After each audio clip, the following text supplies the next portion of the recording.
Anda mendengarkan 95,9 Radio Suara Gracia FM. Siaran kami bisa didengarkan dengan mudah di smartphone. Search di Play Store dan install aplikasi Radio Suara Gratia. Anda bisa mendengarkan siaran kami dimanapun. Firman Tuhan, talk show, atau program lainnya bisa didengarkan kembali di YouTube channel Radio Suara Gratia FM dan Spotify, Instagram @Radio Suara Gratia FM, Facebook Suara Gratia. Radio Suara Gracia FM, the sound of life.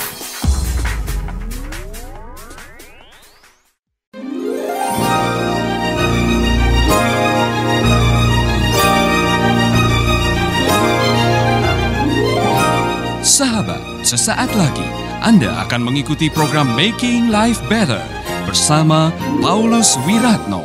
Selama 15 menit ke depan, Anda akan belajar membuat kehidupan lebih baik. Kita akan memberikan sambutan untuk tamu kita, Pak Pendeta Joko Dwi Karyanto. Mari Pak Joko, maju ke depan. Ya, mungkin ada mikrofon satu untuk Pak Joko. Ya, saudara-saudara, tamu kita ini istimewa karena saya sudah kenal beliau sejak kami umur 7 tahun. Jadi ini teman main, masih saudara, tetapi kisah hidupnya penuh dengan duka dan luka. Jadi kalau saya mau mengatakan pagi hari ini adalah topik kita bagaimana mengubah kegagalan menjadi keberhasilan. Karena Pak Joko ini, waduh, kalau orang Jawa bilang uripe ketulo-tulo ya. Bahasa aslinya, ya bahasa asing. Ketulo-tulo, masa kecilnya dia lahir tidak pernah melihat ayah kandungnya. Dan mohon maaf, ayah kandungnya meninggal oleh karena jadi korban keganasan pada waktu itu, karena orang tuanya masuk dalam golongan mungkin G30 SPKI, golongan B atau golongan apa, sehingga matinya mungkin tidak ketahuan sampai sekarang. Di mana? Ada kuburnya? Ada. Jadi masa kecilnya kasihan sekali. Saya lihat waktu ini, waduh, sudah miskin, jelek waktu itu, ya kan? Ya kan?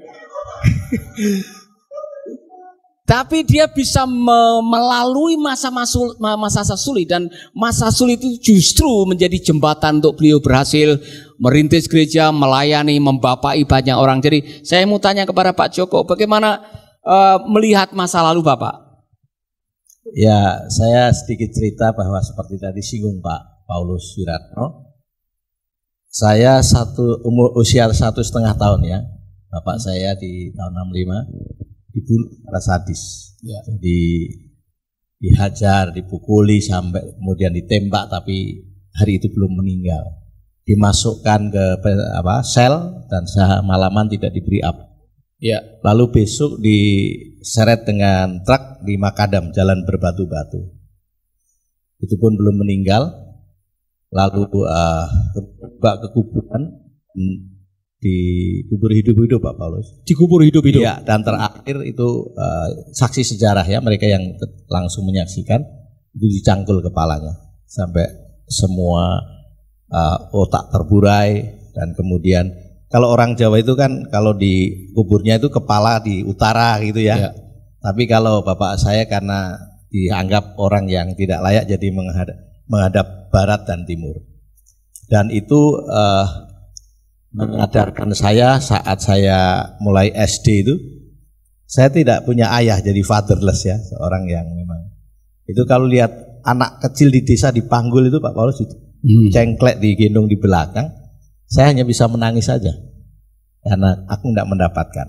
Tapi begitu saya SMP lihat seorang ayah atau ibu pegang tangan anaknya, saya marah sekali, marah saya seperti itu, sehingga setiap kali malam tanggal 30 September saya gelisah sekali. Dan biasa waktu itu SD harus nonton film G30 SPKI. Ya, kalau tidak nonton nilai saya bisa 3, nilai sejarah. Dan itu dilematis ya. Di film itu 7 jenderal disiksa seperti itu. Tapi dalam kenyataan hidup saya, bapak saya dibunuh secara sadis. Ya, Pak, apa yang terjadi di benak dan di perasaan Joko Dwi waktu masih kecil SMP, waktu tahu bahwa ayahmu dibunuh secara sadis dan engkau tidak pernah mengalami pembapaan. Selain marah kalau melihat ada anak-anak yang digendong orang tuanya. Sebagai seorang Joko Dwi yang masih SMP, masih remaja, bertumbuh tanpa ayah, apa yang ada di dalam hati? Ada dendam, ada rasa dongkol, apa yang ada? Saya dulu bukan Kristen. Jadi remaja itu saya beragama yang lain. Dan saya tumbuh dalam keadaan di mana saya luka batin ya, tertolak, dan saya kemudian punya dendam kesumat ya, bukan sekedar dendam Pak Paulus. Ya. Saya ingin membalas kematian bapak saya. Dan saya di kampung itu sudah bisa buat petasan yang dari bambu petung gitu ya. Ya. Dan itu tidak disulut dengan sumbu tapi dites dengan baterai. Jadi itu bisa meledak, batu saja bisa hancur. Dari remaja saya sudah belajar membuat seperti istilahnya bom sederhana, dan itu mudah sekali. Dan saya ingin waktu itu gimana ya caranya saya bisa bergabung kepada kelompok bisa membalas kematian bapak saya, entah anak keturunannya yang membunuh bapak saya atau orang tuanya yang masih ada gitu. Saya mesti cari-cari dan kemana-mana saya bawa senjata tajam yang kecil gitu di saku, karena saya sudah kalau begitu tahu siapa dia yang mungkin bersangkut paut dengan kematian bapak saya akan bunuh gitu. Bagaimana Bapak setelah melalui semuanya ini, bagaimana bisa berdamai dengan masa lalu yang seperti itu sebagai seorang pribadi? Kapan titik pertama Bapak menyadari bahwa kalau saya membiarkan dendam seperti ini, saya yang akan rugi? Saya harus membuat sesuatu supaya hidup saya tidak diikat atau dikungkung oleh dendam masa lalu. Jadi setelah lulus SMP, dan saya ingat waktu itu ada seperti apa ya, ibadah kebaktian kebangunan rohani mungkin namanya di desa saya, juga desanya Pak Paulus, itu tahun 1981. Waktu itu saya tahu kalau itu usia saya 17 tahun. Kenapa tidak tahu? Karena saya tidak pernah ulang tahun. Dan saya nggak tahu pasti waktu itu tanggal lahir saya. Jadi di KTP saya 2 Juli 1964. Tapi sebenarnya ternyata 9 Juni. Kok sama dengan saya sama gitu ya. Saya punya 3 tanggal ulang tahun. Oh gitu ya. Menurut Pak Lurah beda, menurut Ibu saya beda, menurut Bapak saya beda. Jadi yang ada sekarang di KTP 2 Juli 1964, tapi lahir saya 9 Juni. Jadi saya ulang tahunnya tetap 9 Juni ya. Dan kemudian saya seorang yang memang tidak punya figur ayah. Dan kemudian 1981 bertobat, tahun 82 pertengahan saya terpanggil ya untuk masuk sekolah Alkitab di Berea. Dan kemudian 3 tahun saya selesai dan mulai merintis pelayanan di Klaten. Kira-kira 6-7 tahun, 86 mulai pelayanan sampai 93. Dan itu saya belum mengalami yang namanya pemulihan. Anda masih bersama Paulus Wiratno di Making Life Better.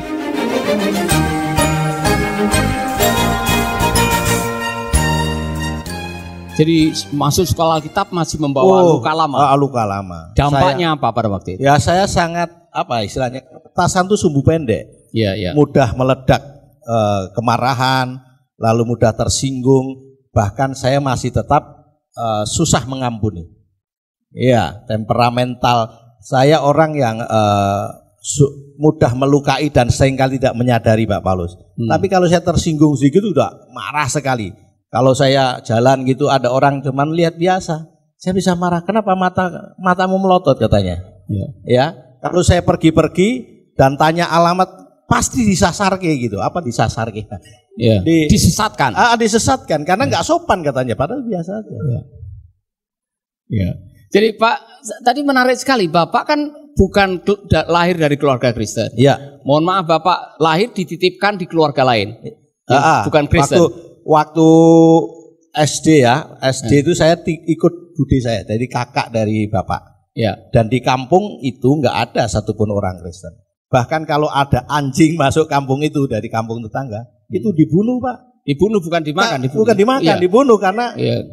kampung itu steril banget, harus benar-benar tidak ada yang boleh najis. Gitu. Kalau di kampung saya lain, Pak. Kalau ada anjing masuk dan tidak ada pemiliknya, dibunuh kemudian dijadikan pesta. Nah, saya mau bertanya, apa yang membuat Anda, Bapak Joko Dwi, waktu itu masih remaja, umur 17 tahun, kok menghadiri KKR, dan apa yang terjadi setelah itu? Apa yang membuat Anda akhirnya percaya Yesus? Karena saya tahu Anda sudah dikaderkan untuk menjadi orang yang pemuda yang kuat di agama Anda. Iya. Jadi saya sebenarnya juga sudah khatam membaca kitab yang ya saya sebutkan aja ya, kitab Al-Quran sudah khatam. Dan buat kami dulu membaca itu tidak harus tahu, karena yang dicari adalah pahala, bukan arti yang harus kita pahami. Karenanya saya sudah khatam itu, dan kemudian saya setelah ikut ibu lagi pulang ke desa kami, desa Pak Paulus dan saya. Lalu di sana saya sudah dibentengi oleh ustadz dan sebagainya. Pokoknya nggak boleh jalan saja, hindari gereja gitu. Walaupun lebih jauh jangan lewat itu depan gereja. Pokoknya harus hindari karena najis ya, karena bahkan nanti bahaya, kamu bisa terbawa ke sana. Tapi kenyataannya waktu itu saya ingat banget ada kebaktian kebaktian rohani 3 hari ya. Hari Jumat, Sabtu, Minggu, dan yang melayani waktu itu dari Salatiga Bapak Pendeta Markus Soekarno. Ya. Ada saudara saya namanya Mas Rohan itu, tapi sekarang ada di satu tempat transmigrasi. Itu bawa saya malam pertama hanya agak jauh dengar nyanyi-nyanyi. Malam kedua saya diajak lebih dekat lagi Bapak Paulus. Ya. Dan yang malam ketiga saya langsung diajak masuk. Nah, itu pintar itu orang itu. Rohan ya, saya masih ingat. Rohan teman saya Pire, tahu Pire. Orang di sini tidak tahu Pire, nyari ikan di sungai. Itu Rohan teman saya. Terus? Nah, dia ngajak saya, terus akhirnya masuk gitu. Nah, malam ketiga itu yang KKR itu, saya duduk di bangku agak tengah, kayak kayu yang panjang, kemudian ada kaki di kanan kiri itu, dingklik ya orang Jawa, tapi yang panjang. Kemudian Pak Pendeta itu sampaikan firman, saya juga agak ketakutan karena orang-orang di sekitar teman saya takut melihat ya saya di situ. Lalu Pak Pendeta itu setelah khotbah dia seperti menyampaikan selamat datang pada yang baru datang gitu. Tolong kalau ada yang baru datang angkat tangan. Saya nggak mau, saya nggak mau setan, saya pegangan ini bangku yang saya. Tapi tiba-tiba seperti kekuatan yang tangan dua saya itu ngangkat sendiri gitu. Ya. Saya bilang, siapa yang ngangkat tangan saya? Saya bilang, nggak ada katanya. Ya. Lalu sudah angkat tangan, saya turunkan. Saya malu sekali. Dan rasa terancam kalau ada. Karena saya takut ada yang lihat di luar kan. Ya. Yang kedua, dia bilang, tolong yang sudah angkat tangan berdiri gitu. Saya pegangan bangku lagi. Saya nggak mau berdiri. Pantat saya itu seperti ada yang ngangkat itu Pak Paulus. Saya langsung berdiri gitu, nggak tahan ya. Kemudian setelah suruh maju, ada kekuatan entah apa itu Pak. Saya maju dan kemudian didoakan, dan mulai 1981 itu saya percaya Yesus. Jadi saya mau tanya, ini luar biasa ya, orang yang sudah di-training untuk menjadi kader, pemuda yang militan, yang mungkin radikal. Saya lihat sebetulnya agak radikal waktu itu, karena kalau lihat jalan lewat gereja enggak mau, harus menjauh karena memang sudah di training, ya kan? Kok tiba-tiba datang ke kebaktian dan mau percaya Yesus, yang membuat Anda pada akhirnya percaya Yesus itu poin yang mana? Nah, setelah maju kan diajak terima Tuhan dulu sebelum didoakan. Itu memang orang tua saya sudah Kristen duluan. Bahkan saya kalau di rumah itu ya memang punya piring sendiri, gelas sendiri yang tidak boleh dipakai ibu saya, adik najis saya. Najis. Walaupun nasinya tetap punya ibu. Saya orang bilang, loh, kamu nggak pakai piringmu sendiri, tapi nasinya dari mana? Ya dari orang tua saya. Ya itu najis juga katanya. Jadi kemudian saya ada seperti bukan suara Pak Paulus, tapi ada dorongan di hati itu yang saya nggak bisa tahan. Jadi ada keinginan sebenarnya bertentangan. Saya nggak mau, saya ini muslim. Karena hari Jumat saya masih Jumatan. Minggunya saya sudah mengambil keputusan untuk percaya. Dan Seninnya ada sensus penduduk. Lalu yang nyatet sensus itu bilang, Bude, Mas Joko nganu ya, agamanya ini ya. Oh enggak, sudah nganu kok, kemarin saya ke gereja, loh Jumat masih ke sana gitu katanya. Enggak, minggu kemarin sudah mengambil keputusan. Saya kemudian diancam oleh kelompok saya. Jadi sudah ada yang siapkan pelintengan, ketapel. Ya. Kemudian kalau saya itu banyak orang yang enggak tahu atau pelintengan itu apa. Ya kayak pelintengan itu yang untuk membuat hampir sama dengan yang untuk membunuh Goliat itu. Iya. Kemudian saya disantet juga. Tapi bersyukur karena sudah percaya Yesus walaupun orang baru, santet tidak empat itu beberapa kali. Ada demi turun tulit setan ratuyan. Ya. Sahabat, Anda baru saja mendengarkan Making Life Better bersama Paulus Wiratno. Jika Anda diberkati, kirimkan kesaksian Anda ke Radio Dian Mandiri, Jalan Intan LC2, Gang 4 Nomor 1, Denpasar, Bali. Kunjungi website kami di pauluswiratno.com, Facebook Paulus Wiratno. Hubungi kami di 0811 3901 144 dan 0811 3901 140. Sekali lagi 0811 3901 144 dan 0811 3901 140. Anda juga bisa mendengarkan program Making Life Better ini melalui handphone Anda. Download aplikasinya di Play Store atau App Store. Sahabat, mari dukung program Making Life Better ini melalui rekening BCA 6690300525. Sekali lagi, rekening BCA 6690300525 atas nama Wiratno. Terima kasih, Tuhan Yesus memberkati.